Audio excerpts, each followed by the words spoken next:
mata gue perih habis nonton film tadi. Gak boleh gitu lu. Selamat datang di AADC. Ada apa di sinema?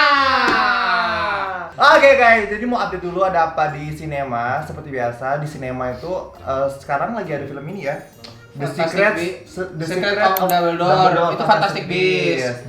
Terus masih ada itu yang The Lost City. The Lost City juga masih ada tapi udah mulai berkurang. Padahal bagus ya. Itu bagus banget ya. Itu lucu ya. Lucu banget. Terus yang ini nih, Walking Dead. Tomate. Gue pikir awal ini spin-off dari Walking Dead yang luar negeri itu. Iya, gue pikir zombie awalnya Gue kan. pikir orang Indonesia beli franchise-nya. Iya, terus dibikin versi Indonesia. Ternyata enggak ya. Atau Walking Dead tapi versi ada sebuah tomat yang itu berhubungan sama seluruh filmnya. Karena tomate kan. Inilah dia di sini. Jadi dari pemilihan judul aja ini udah aneh ya. Walking Dead tomate. Ternyata tomate itu bahasa Toraja. Artinya mayat. Oh ya, sampai dikasih kurung kan, kurung mayat. Walking Dead sendiri ini kan artinya mayat berjalan, tomate mayat. Jadi ini judul film keseluruhannya adalah Mayat Berjalan Mayat. Jadi diangkat dari sebuah budaya Toraja. Setiap ada yang meninggal. Setiap tahun itu ada namanya festival orang mati gitu lah ibaratnya. Jadi di situ mereka ngadain pesta buat nguburin orang mati di banyak juga ya di Indonesia kayak gitu-gitu. Terus, orang Bali, orang Batak itu kalau meninggal itu dibikin pesta gede-gedean. Terus tadi juga yang gua tangkap sih dia ada festival kayak semacam event kayak gantiin baju mayat gitu lah, pokoknya festival orang mati. Nah, ada satu budaya juga di mana orang Toraja tuh mayat itu udah mati ini mayat, terus sama kepala adatnya mungkin didoa-doain, diapa-apain, mayat itu tuh bisa jalan ke kuburannya. Oh iya. Nah iya itu. Nah itulah fenomena yang diangkat yang jadi inspirasi film ini. Sebenarnya bukan dia jalan sendiri kali ya, kayak dituntun gitu kali ya? Enggak. Dia jalan sendiri. Makanya kan tadi di akhir film ada tuh kayak mayat ini jangan diajak bicara kalau dia belum nyampe rumah. Karena dia jalan. Dia jalan gitu. Nah, inilah jadi inspirasi film ini. Jadi film ini tuh bercerita ada sebuah perusahaan. Jadi bosnya ini menyuruh anak manajer itu buat ngirimin tim untuk meliput tradisi di Toraja ya. Akhirnya si Clara itu dia mengutus Yuna pergi ke Toraja. Yuna ditemani dengan dua orang cowok yaitu si Dewa dan juga Andi. Si Dewa ini adalah seorang pemuda yang sedang terjerat utang karena ibunya sedang sakit. Dia sampai digebuk-gebukin ya sama preman ya, suruh bayar utang ya. Sama si Andi ini. Si Andi ini adalah temennya si Yuna. Dia menaruh hati. Tapi cemburu sama Dewa. Nah, dia cemburu sama Dewa. Jadi mereka pergi ke situ, mereka meliput itu. Sempet-sempetnya lagi di film horor ada love line yang tidak penting itu sih. Iya, itu juga. Tidak penting kan? Betul. Ada atau tidaknya love line itu sebenarnya nggak berpengaruh banyak. Nggak berpengaruh ke film itu anyway gitu ya. Nah, terus di tengah-tengah mereka meliput, saat ada upacara adat itu, si Dewa ini nemuin kalung emas. Jadi kalung emas itu ada di tanah. Itu pun aneh ya. Itu menurut gua aneh. Jadi si yang lagi diupacarain ini mayatnya nenek bulan. Ya, itu kan punya dia ceritanya. Iya. Terus tapi si Dewa itu nemuin kalungnya itu, harusnya kalau logikanya kan dia jatuh kan. Jatuh tuh nggak sampai ke kubur kan? Iya, dia tuh terkubur ya. Jadi si Dewa itu nemuinnya dalam keadaan terkubur. Masih digaruk-garuk pakai kaki. Harus digaruk pakai kaki. Kaki baru digali-gali dikit baru kelihatan tuh kalungnya. Ya. Itu aneh. Dari mana si Dewa tahu kita sekilas? positive thinking. Mungkin kru produksinya yang ngubur. Iya, itu bukan positive thinking, emang iya. Itu emang iya, itu gak usah positive thinking, itu emang iya kayak gitu. Nah, jadi kan si Dewa nemu itu jatuhnya nggak wajar. Kalung itu milik si mayat itu ternyata. Nah, udah tuh kalung itu diambil karena dia berpikir itu buat dia jual lagi buat bayar utang. Ternyata setelah kalung itu diambil, nah mereka diteror sama hantu. Klise ya. Oke. Nah, ini pesan yang dapat diambil adalah tuh di akhir. Oh, di akhir ya? Kita masuk dulu biar pesannya di awal aja, habis itu udah gitu. Gak usah repot-repot ya? Iya. Kita mau masuk ke spoiler. Nah, kalau kalian yang mau nonton film ini, cukupi sampai sini karena kita mau ngomongin spoiler. Iya. Tapi kalau kalian yang pengen tahu spoiler juga silakan. Karena ada juga yang suka di spoiler ya. Iya. Kita kasih waktu 1, 2, 3, 4, 5, 1000, 37, 4, 6, 5. Kita disclaimer dulu dong. Ini kita sebenarnya makasih juga Pak film ini karena kita dapat insight baru mengenai budaya Toraja ya. Makanya gue mau nanya ke lu, Iya. kalau apa sih yang lu suka dari film itu? Yang gue suka adalah gue dapat pengetahuan baru dari budaya Toraja itu kayak gimana budaya ya cara mereka memperlakukan mayat di budaya mereka itu, terus ada budaya ganti baju mayat. Tapi terus ya itu justru gue sebagai orang Sulawesi yang gue suka yang pertama melihat budaya-budaya itu karena jujur kayak gue punya banyak teman-teman orang Toraja, mereka tuh kayak suka cerita kita punya budaya ini loh, tapi kayak aku tuh selalu pengen melihat secara langsung. Iya, gue gitu juga kan. jadi pengen langsung. Tapi kan Toraja tuh jauh ya say gitu kan. Melalui film ini tuh kita jadi tahu oh ternyata budaya itu kayak gini meskipun tidak diperlihatkan sedetail mungkin. Iya. Tapi gue salut ya karena ada adegan yang mereka ganti baju itu kayaknya mayatnya beneran ya. Kayaknya tulang-tulang itu ya. Iya, bisa jadi mayatnya beneran tuh. Iya, itu keren sih. Maksudnya meskipun kita ekspektasi gue nonton film ini tuh namanya kan Walking Dead Tomate. Iya. Gue pengen lihat mayatnya bisa jalan sendiri. Iya. Tapi itu nggak ada. Mungkin itu nggak boleh juga. Maksudnya secara budaya nggak kayak boleh direkam ya. sakral, mungkin terlalu Iya, sakral terlalu untuk sakral difilmkan. Kayaknya mereka ini benar-benar ingin mempromosikan Toraja banget ya. Iya, benar-benar. Selain budaya-budaya itu makanan kue-kue khas Toraja juga tadi dia ditonjolkan ya. Meskipun dia kan udah siang-siang nih abis liputan, terus si ceweknya bilang kita cari makan aja yuk, lapar gitu kan. Ya udah cari makan, tapi makannya kue. Harusnya nasi dong. Nasi ya, ikan bakar, mungkin ayam dia bakar Toraja. Mungkin mereka bingung nih. Ini kan kita mengangkat kue Toraja ini udah masuk di SOE. Gimana nih ya cara masukin di film? Udah di-endorse ya. Udah di-endorse sama kue-kue Toraja. Iya, ya udahlah kita masukin di sini aja. Ternyata mereka kita bikin aja mereka lapar terus makannya nyari apa? Kue Toraja. Siang-siang lapar makannya kue Toraja. Meskipun makannya ini lagi kue-kue yang ketan ya. Itu iya. kan kalau sakit mah langsung bereaksi tuh ya. Iya, orang belum makan itu kalau makan ketan tuh harusnya mahnya kambuh gitu. Cuman kayaknya mereka secara niat ingin mempromosikan budaya Toraja tuh cukup bagus walaupun agak maksa di situ ya. Yang ketiga, bahasa daerah. Iya, ini berasa banget kita lagi di Toraja beneran ya. Sebagai orang yang suka dengan logat, dengan budaya, dengan aksen, ini tuh orgasm gitu. Jadi Orgasm ya. Dengar suara orang bicara bahasa. Lu berasa lagi di Sulawesi banget. Gue berasa kayak lagi nonton orang-orang gue gitu. Apalagi tadi ada supir truk kan. Logatnya Palu ya. Berangkat sudah kita ini ya, semua berangkat ini bos gitu. Itu bahasa Palu banget anjing. Berasa lagi di Palu lu ya? Kayaknya iya. Kayak supirnya itu orang Palu deh gitu kan. Tidak seperti film yang kemarin yang kesurupan teriak-teriak. Gitu kan. Yang udah di setnya udah daerah tapi nggak ada bahasa daerahnya. Kalau ini kan shootnya di daerah, beneran ada bahasa daerahnya. Iya, ada bahasa Makassar juga tadi kan. Makassar ya. Karena perusahaan mereka ini di Makassar kan. Iya, kayaknya disuruh ke Toraja. Tapi gue bingung nih. Perusahaan mereka kan di Makassar. Tapi si Andi tuh pakai bahasa Jakarta. Dewa juga. Dewa pakai bahasa Jakarta. Awalnya gue pikir perusahaan itu perusahaan dari Jakarta loh. Iya kan? Nah, jadi gini si Dewa sama si Andi ini sama si Yuna ini mahasiswa. Nah, si Yuna mahasiswa sambil kerja. Nah, jadi si Yuna Yuna dapat tugas dari si perusahaannya ke Toraja tapi minta temenin lah laki-laki. Akhirnya ngajak Andi mau karena si Andi suka sama Yuna. Karena Andi itu orang Jakarta. Si Yuna ngajak Dewa karena ternyata diam-diam si Yuna ini punya perasaan. Tapi itu kita bahas lebih lanjut. Itu aneh juga sih tapi. Oke. Nah, sekarang kita mulai ke yang wadah-wadah. Nah, ini tapi secara budaya gue sangat respect sama film ini, tapi secara sudut pandang lu menonton film horor, jujur film ini wadaw. Kenapa nih? Otak gue tadi kan ini beku ya abis nonton film itu. Gue dinginin dulu. Gue pengen mulai dari opening dulu, kayak openingnya si Manis Jembatan Ancol ya. Openingnya dengan soundtracknya yang aneh. Bukan, gue tuh udah berharap kayak anjir film ini bagus dong, please. Film ini bagus dong gitu, maksudnya bagus secara keseluruhan. Habis itu opening scene, shoot dari drone dengan shaking dengan drone yang getar itu kayaknya itu bukan pakai drone. Apa? Jadi mereka syutingnya kameranya dipegang dari atas. Jadi Iron Man. Parasailing. Kameramennya gini. Capek banget ya, bro. Agak tremor tuh kameramennya.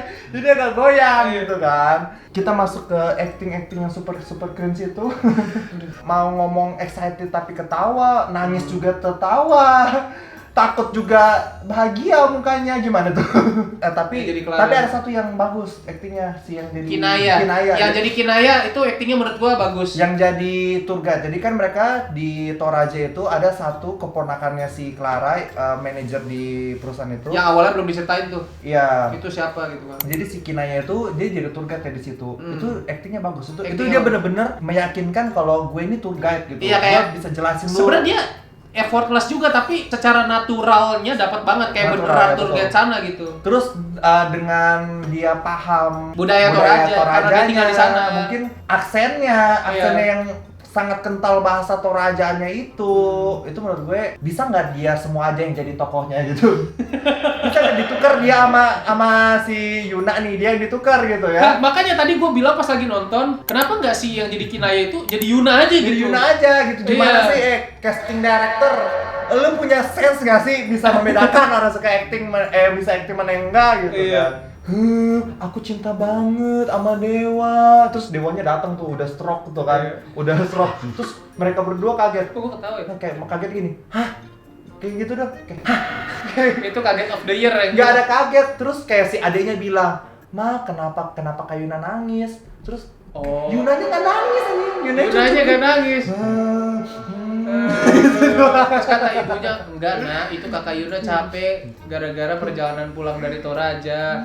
Andi, lu nggak tahu kan Andi ada sesuatu yang janggal dari Andi? Apa coba? Kan ada scene si Yuna sama Dewa kan di depan duduknya tuh lagi naik mobil. Oh iya. Si Andi di belakang. Tiba-tiba si Andi ingat-ingat bahwa tentang momen kebersamaannya Yuna sama si Dewa kan. Iya. Terus dia entah kenapa kayak kesurupan gitu, terus di bayangannya dia lagi nyekek Dewa. Tahu gak lu? Sampai akhir kagak dijelasin itu kenapa.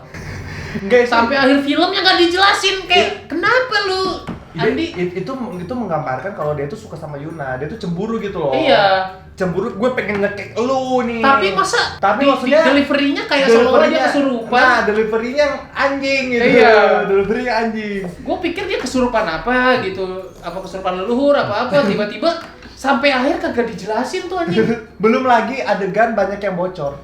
Oh betul. Ya kan? Banyak adegan yang bocor, jadi mereka lagi syuting, ada muncul orang lewat ngeliat kamera begini. Iya. Terus lagi di festival, ada orang dada-dada di belakang begini. Iya.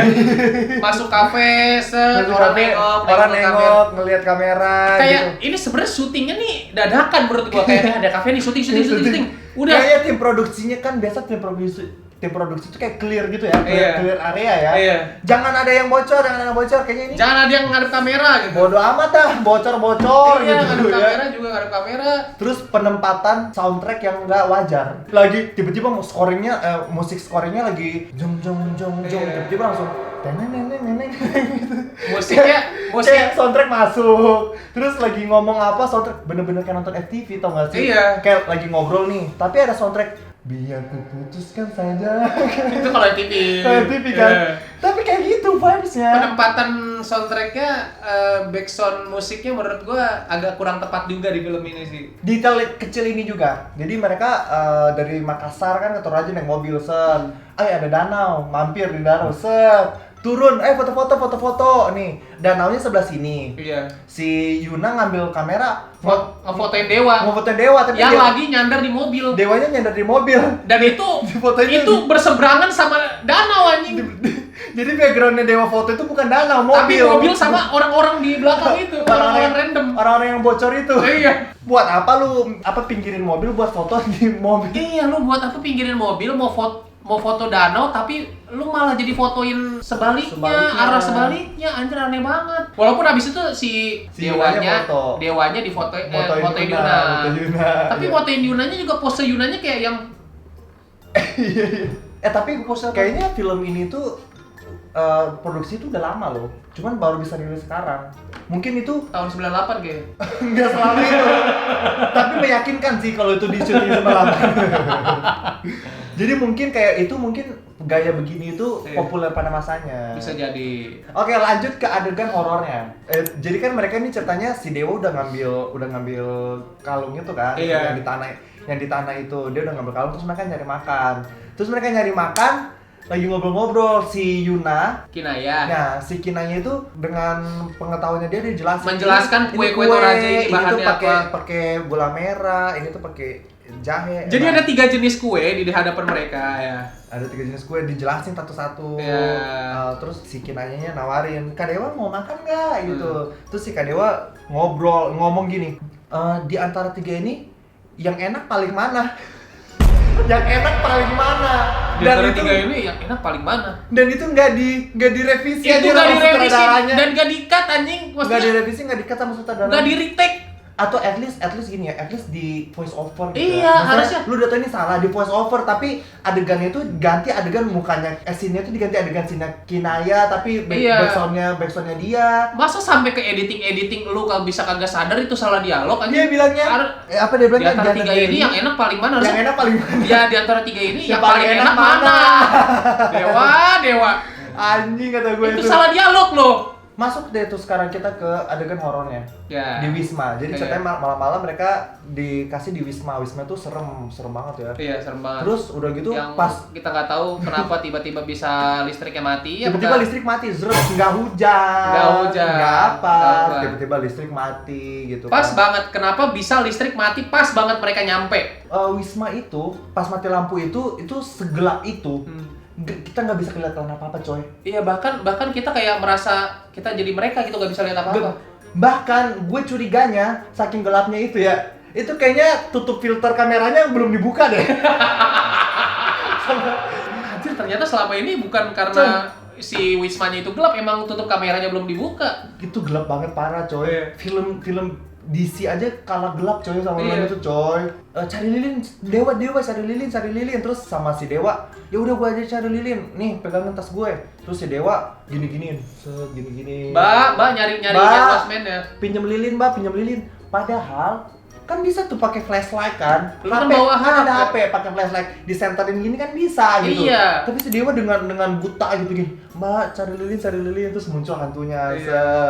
Terus tiba-tiba si pemilik Wismanya muncul dengan pakaiannya yang putih dan rambutnya yang kayak setan itu kan. Jang gitu pakai senter disenterin ke mukanya. Ini ngasih senter ngomong. Ngasih senter doang gitu. Gua kalau jadi Dewa gua marah loh, Bang. Iya anjing. Enggak, marahnya kenapa kayak bangsat, gua minta lilin, ngapa lu kasih senter? Kalau lu ngasih senter mendingan gua pakai flash HP. Iya, kalau lu ngasih senter nih dari tadi gua pakai flash HP, dari tadi gua mintanya lilin, Mbak. Harusnya si Dewa marah loh. Tidur sekamar aja. Tidur bareng aja lah. At least sampai lampu ini nyala kata si Dewa. Kata si Andi, iya gue setuju. Tapi kita ambil barang-barang kita. Baju kita ada di kamar sebelah. Kita ambil dulu deh. Yang paling goblok apa? Baju kita ada di kamar sebelah. Terus si Andi yang baju kita ada di kamar sebelah gitu. Iya. Si Andi yang mimpin jalan tuh ke kamar sebelah. Iya. Tapi si Andi pakai flashlight. Pakai flashlight HP begini nyenter jalan. Dari tadi goblok. Itu si Dewa kasihan sampai dikerjain hantu. Lu dari tadi kagak ngasih HP lu yang punya flashlight. Udah solusinya nggak nemu.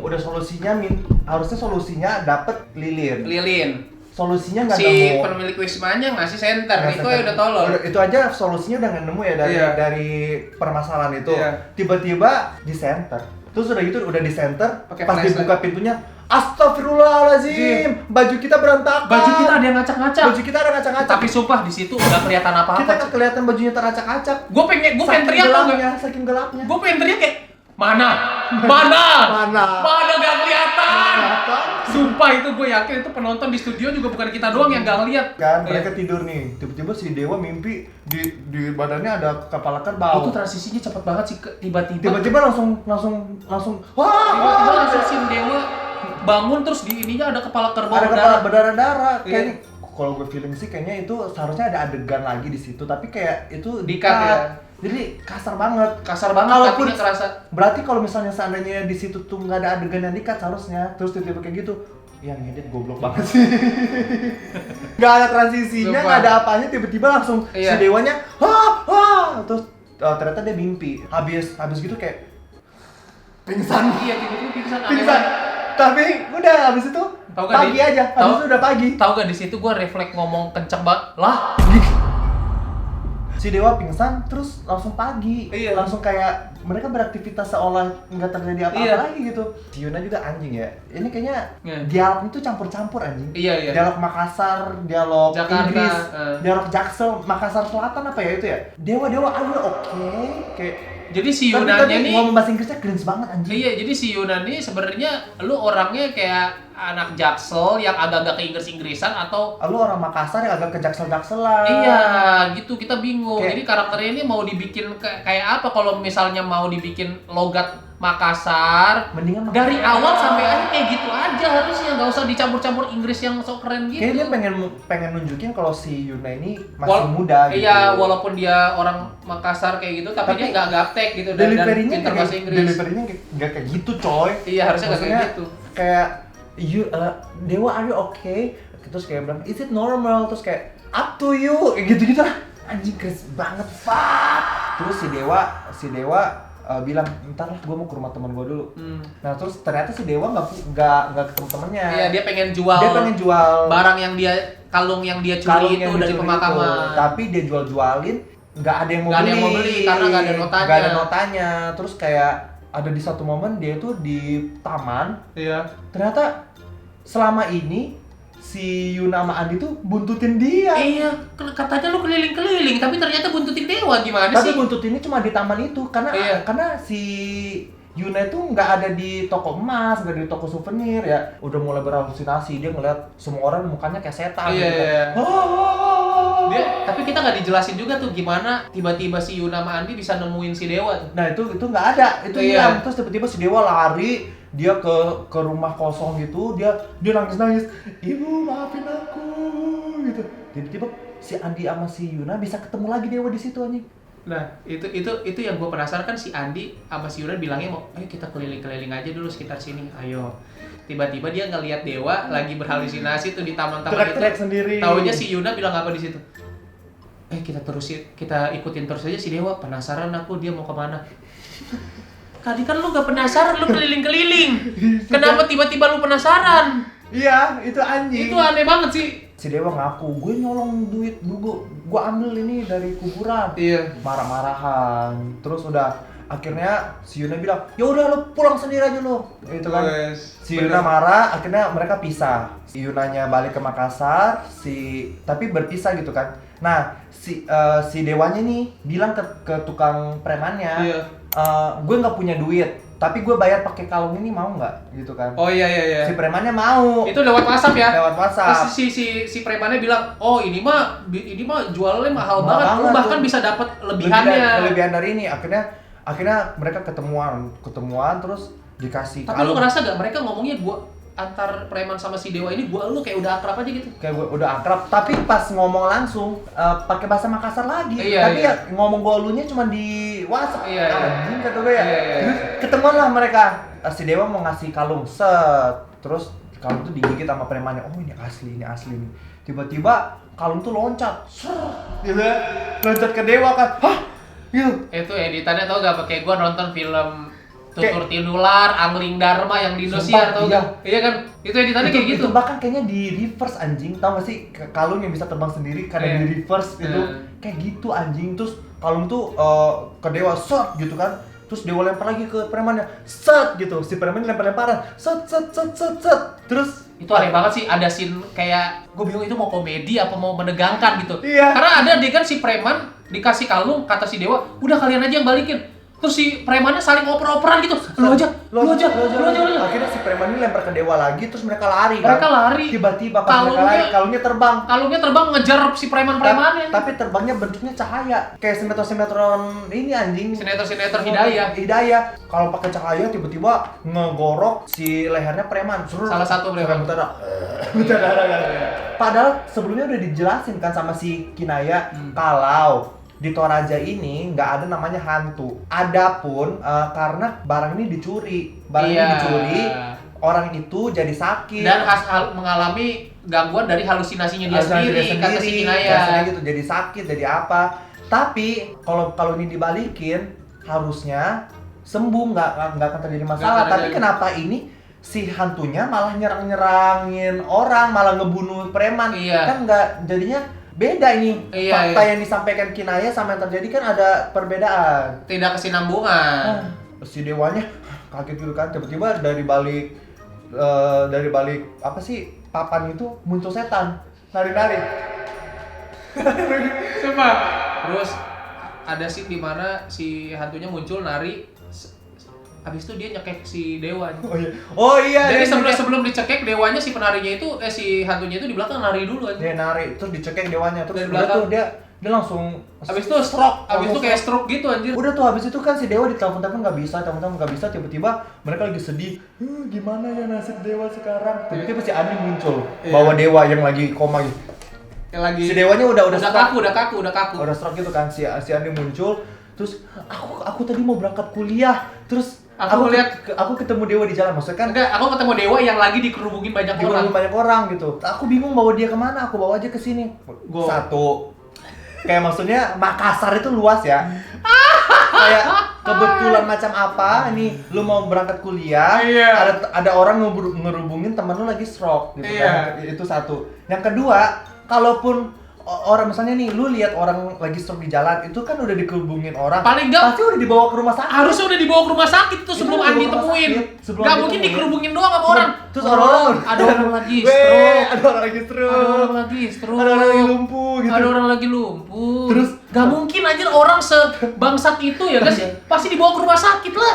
Ada satu dialog teranjing sepanjang film ini, sepanjang film yang 1 jam ini, satu dialog teranjing. Nih si Dewa kan udah kayak gitu, udah nggak bisa jalan kan, udah kaku kan. Si Claranya nanya, Dewa, kamu masih bisa jalan? Emang iya, gue lupa lagi. Gue lupa lagi anjir. Kayak, ayo kita harus bawa Dewa ke Toraja. Terus dia nanya, Dewa kamu masih bisa jalan? Terus si Dewa cuma gini. Sumpah Dewa kalau bisa ngomong kayak goblok. Menurut lu aja anjing. Menurut lu aja taplak. Buta lo kata lo. Juga dia dibawa ke Toraja lagi. Sama si omnya Clara diritualin kan, kalungnya dibalikin. Udah dibalikin, gua kira bakal sembuh, mati juga ini. Iya, ternyata mati juga si dewanya. Terakhir mati juga, terus sudah. Setelah dikembalian tuh, setelah dia kembalikin. Gara-gara Clara nih, gua jadi salah dialog. Gara-gara Clara. Dengan salah dialog ya. Salah dialog. Mati dewanya. Dengan kondisi tubuh yang mukanya udah rusak, udah berkeriput-keriput. Jadi pas masih di Makassar, kakinya tiba-tiba jadi keriput. Tapi transisi dari kaki mulus ke kaki keriputnya tuh, tau gak sih kayak film Azab yang seret gitu. Iya. Yang kayak ada cahaya seret gitu loh. Seret, mukanya keriput lagi. Iya. Tapi itu kan berarti sekujur tubuh udah keriput ya. Tangannya halus. Terus dia make upnya kayak nggak rata gitu loh. Masih ada sisanya di sini. Kayaknya itunya apa sih, prostetiknya nggak cukup kali ya. Kayak, ih anjing, masih ada tangan, masih ada muka, tapi udah habis nih prostetik kita. Ya udahlah, lanjut aja lah. Udah kelar. Terus baru di akhirnya seperti menjelang maghrib kayak ada pemberitahuan budaya-budaya Toraja. Iya, ada. Nah itu di situ sih. Tapi at least pesan yang disampaikan sutradara tuh nyampe. Pesannya di akhir tuh kayak kita harus hormati leluhur kita. Maksudnya kayak kalau ada barang-barang yang di kuburan jangan diambil. Nah itu bahkan ada pasal KUHP-nya loh. Iya, ada dijelasin juga di situ. Iya, terus dilarang mengambil barang dari pemakaman. Ada juga foto-foto mayat yang berjalan di Toraja, tapi cuma foto gitu. Mayat berjalan di Toraja, ada foto-fotonya. Nyampe gitu, pesan yang disampaikan sutradara itu nyampe ke kita. Oke, kita jangan ngambil lah barang-barang leluhur gitu.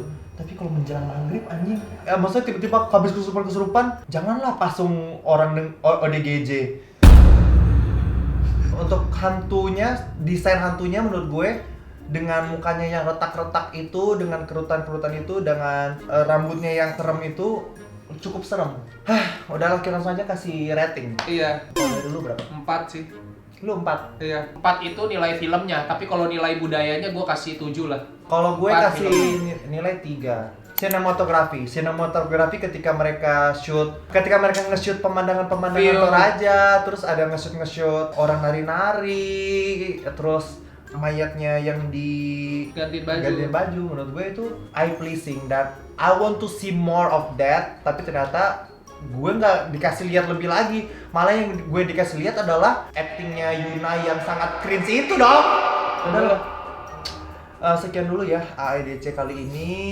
Selanjutnya mungkin gue nggak ada karena film yang akan mereka tonton selanjutnya gue nggak bisa nonton karena lagi ada tamu. Dan juga mungkin berikutnya gue pengen nonton Tutuge sama Vilo ya. Ditunggu ya AEDC berikutnya. Dan please dinonton karena harga tiket itu mahal. At least balik modal. Balik modal. Bisa sih kalau balik modal mah. Bisa sih. By the way, film ini tuh sedang tayang di bioskop. Jadi kemarin tuh tanggal 14 itu tayang perdananya. Jam tayangnya masih ada 5 teater. Di hari kedua tinggal 2. Wah, tinggal 2 jam. Dalam sehari ya? Tinggal 2 jam tayang. Jadi kalau kalian mau nonton, segerakanlah karena mungkin besok tinggal 1, lusa udah habis. Betul juga ya. Sudahlah, akhir kata sampai ketemu di video berikutnya. Bye bye.